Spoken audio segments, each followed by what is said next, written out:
So June 30th and the death of LIBOR has come and it has gone, and there has been dead silence. So does that mean everything went hunky-dory with the absolute biggest experiment in history? Well, I don't think so. I think there's a lot going on that they don't want us to be aware of. And I think that at some point in the near future, but they'll cover it up with something else, or maybe they won't. They've got to blame something or someone else because they don't ever take the blame. But this is their debacle, and we're going to have to deal with it. So let's talk about what's happened with LIBOR and SOFR coming up.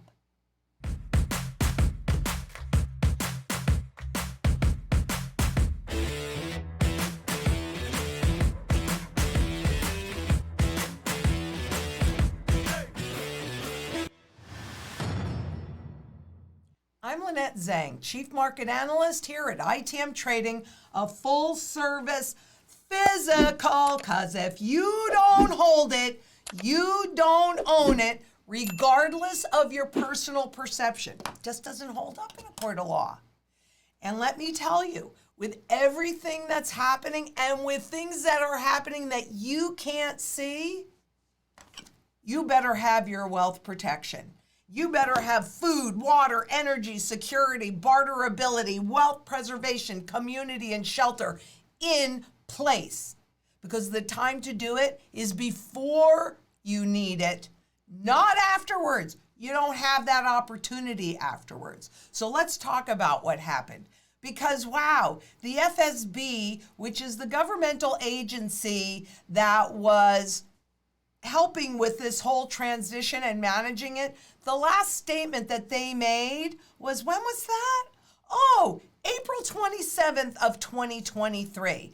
And they are encouraging final preparations for that shift. But can you tell me why this is the last statement from the agencies that are managing this transition?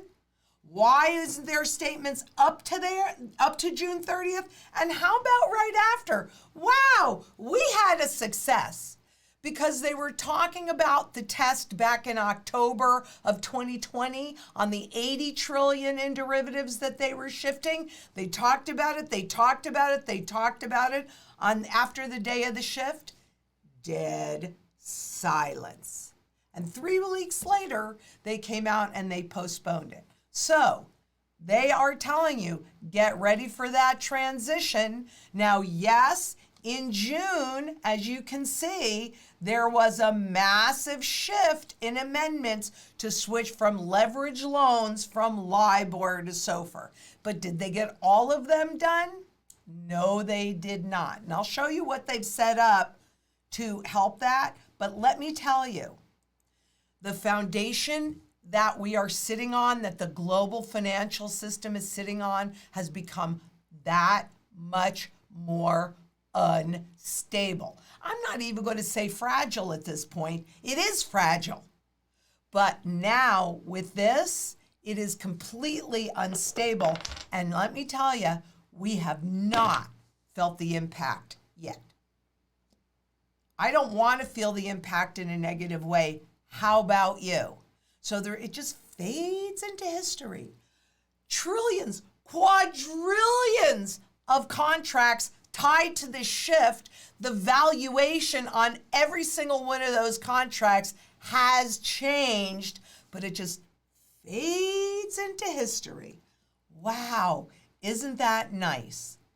And it has been an arduous process to get the financial system to stop relying on the tarnished interest rate benchmark. Heck yes. In fact, they had to eliminate LIBOR in the beginning of 2022 in order to get more compliance, because the markets did not want to comply, since, again, the valuation of all of these contracts that shift occurred changed to the benefit of some and the detriment of others. LIBOR was a ubiquitous rate across all global financial products. You get that?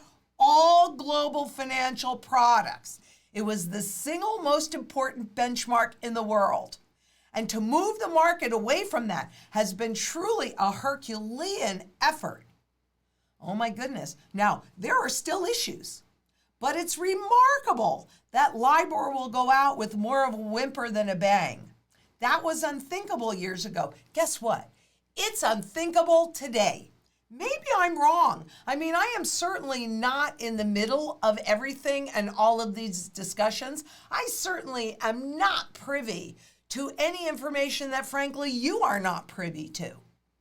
But when you take an asset or an instrument, a benchmark that was used in every single contract, debt instrument in the world, and transition it and change it and then have it fade away, do you really think it's going out with a whimper? A whimper now, so you don't relate the changes that were made to the crisis that looms large ahead of us.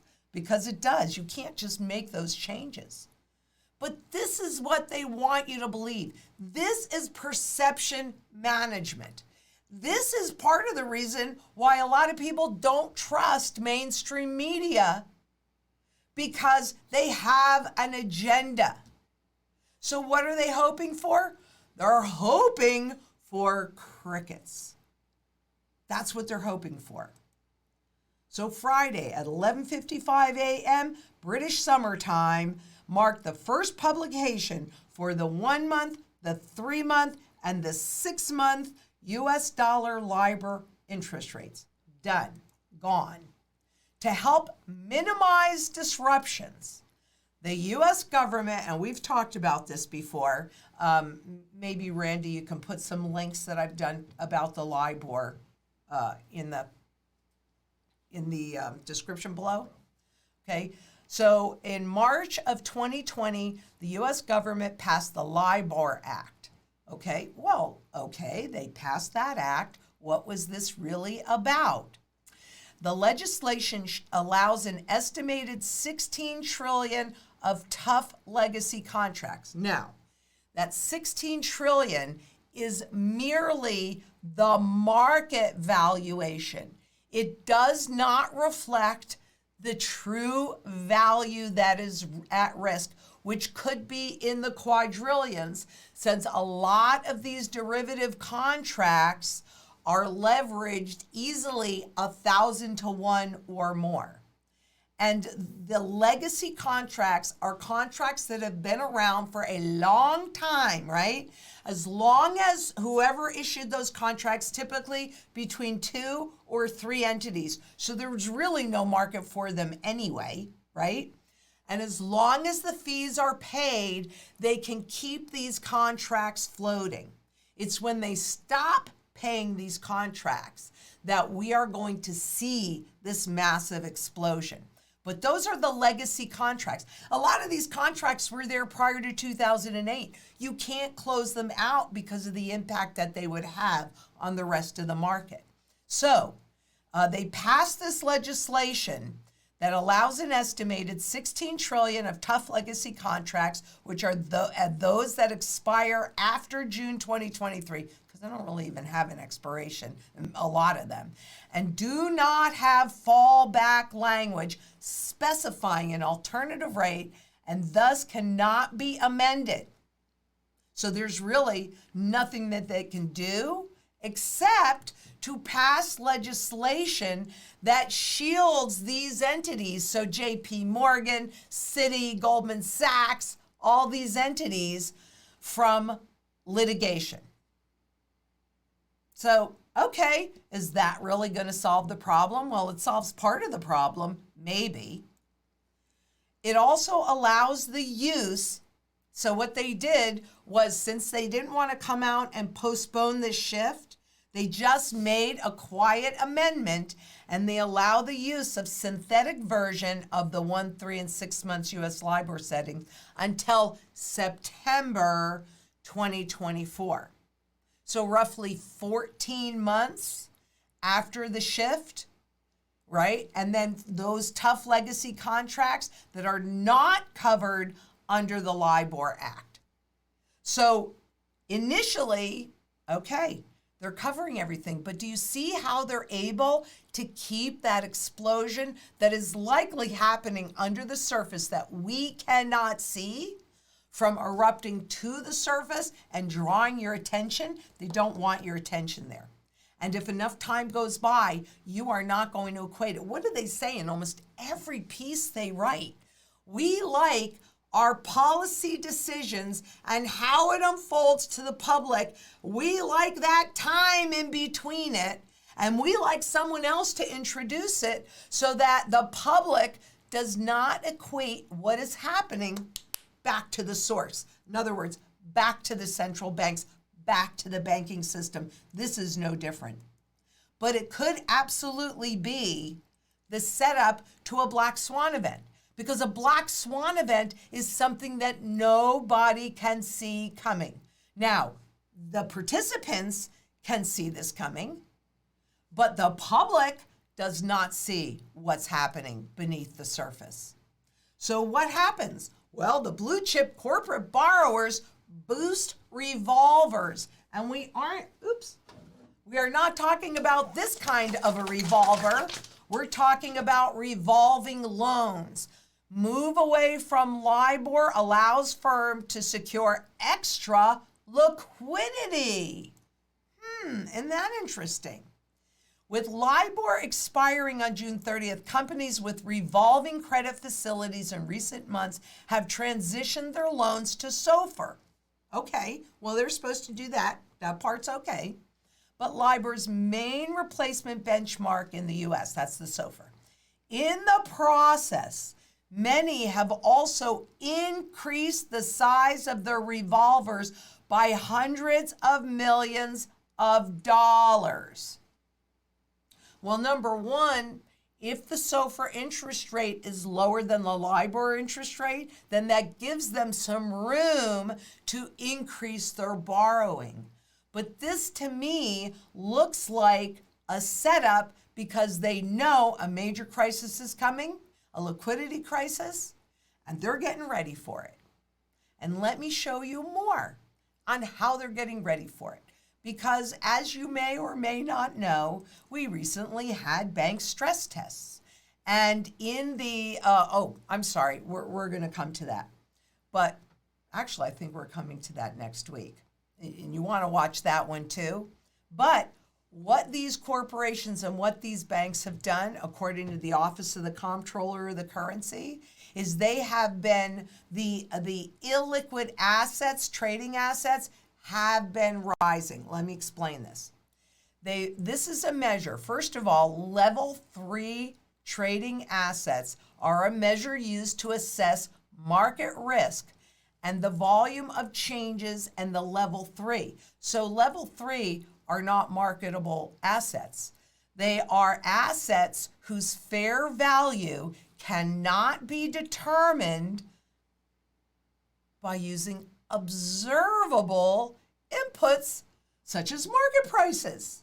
So what do the banks do? Oh, they are the ones that determine this. So I got a couple issues with that, right? So it's like you going in and saying, I think this is worth $1 million.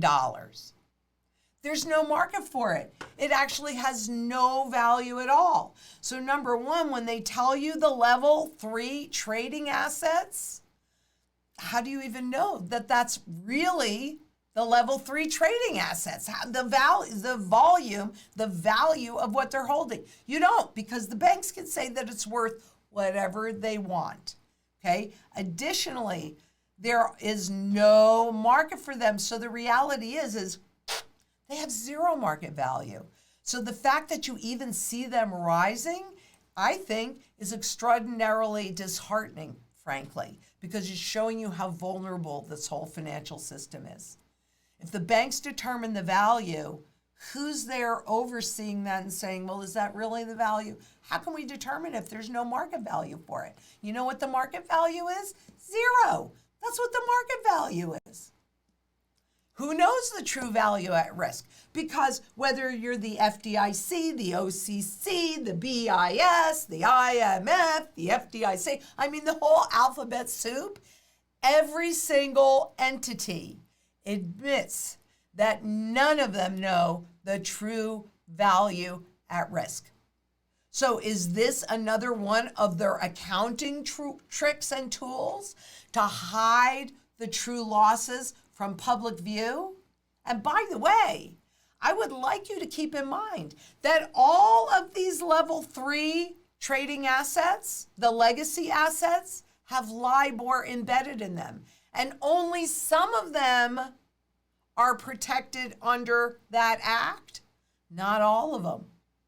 So can you see that underneath, it's like a volcano that's getting ready to erupt? You can't see the lava that's growing underneath the surface until it comes out the spout of the volcano. That's when you see it. Well, if you're standing there, are you going to have enough time to get out of the way? That's why you get ready ahead of time.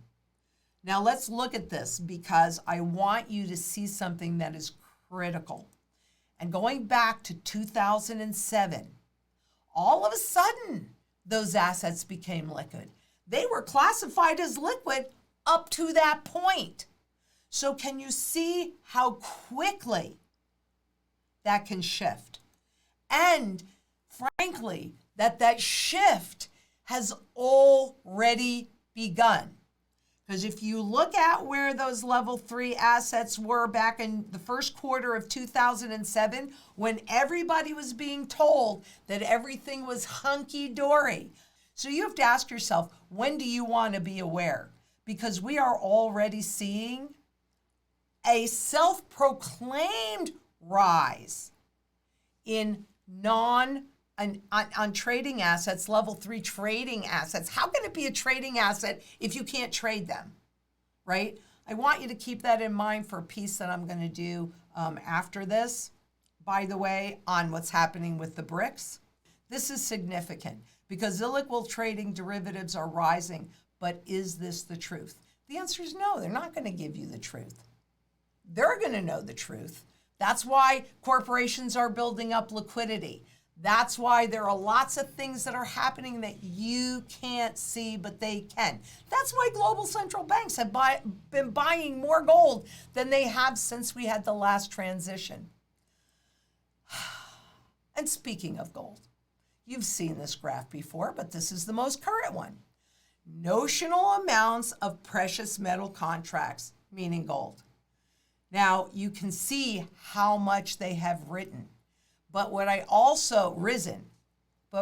to point out is these are all full years until you get to 2023. This is just the first quarter.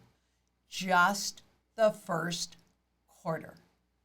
How easy do you think it is to suppress what you see, which is just another contract, in the normal, what people are used to looking at Wall Street and say, oh, well, that's what gold is worth.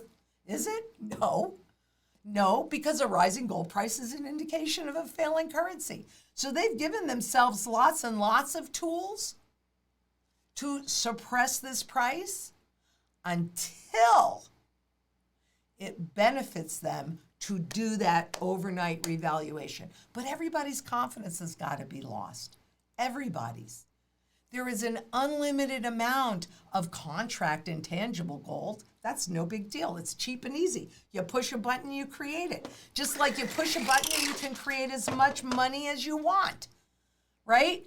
But what does that do to the value of what's out there? Well, the intangible value goes down. But the physical value, as I've shown you in other videos, is going up because demand is exceeding supply. But for the normal public, they don't see that at all. They don't know it. They don't know any of it. They're not looking at any of this. But thank goodness I've been groomed for this moment in time, and I'm here to show you the truth. And we're also going to be talking about what's been going on with the BRICS nations and their current issue of backing the new currency with gold. Let's talk about that one too. But if you haven't subscribed yet, hit that button and subscribe. We'll let you know when we're going live. But I'm telling you, this is the whole point of my doing this, is so that you can see what's coming and you can get ahead of it, so that when this financial tsunami waves over the world or just destroys the world, it doesn't destroy you or those people that you care about or that you love, your community. It's critically important. So if you haven't done this yet, click that Calendly link below. Get your personal strategy, get your wealth shield in place, get it in place. And if you have talked to one of our consultants, but you haven't completed your strategy, get it done. I can't tell you that everything's going to collapse on Tuesday morning at 8:35, but it could. Are you ready if it does? Because I'd like everybody to be ready. Otherwise, you're in shock, you are not prepared, and you're going to have to swallow the big honking pill that they're going to stuff down your throat. And I don't want you to have to take that pill. I'm not going to take it. I'm telling you right now. Why? Because I have my gold and silver, and I have food, water, security, barterability, wealth preservation, community, and shelter. I want you to have the same things that I have. I truly do. So if you like this, please give it a thumbs up. Make sure that you share. Leave us a comment. Watch our other videos. Let us know if you have any questions. And until next we meet, please be careful out there. Bye-bye.